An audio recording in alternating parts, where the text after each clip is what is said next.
Hello mga kainahan, welcome to my vlog. For today's video po, abrihan nato ang gi-share nga grasya sa ato. Kini dayang manghatag po ka or mag-share po kag blessing sa imong isig kaingon. Unexpected nga sharean po day ka og blessing gikan sa ilaha. So simhuto nato ang pickle nga papaya or atsarang papaya pertig yung humuta.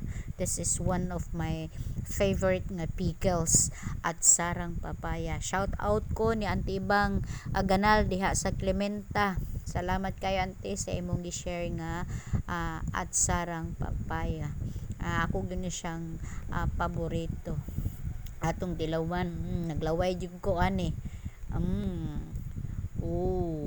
Sarap gud ni siya. At sarang papaya mga unta. Okay, lami gud siya. Thank you sa grasya, Lord. Please don't forget to like, share, and follow mga kainahan. See you in the next video. Babu!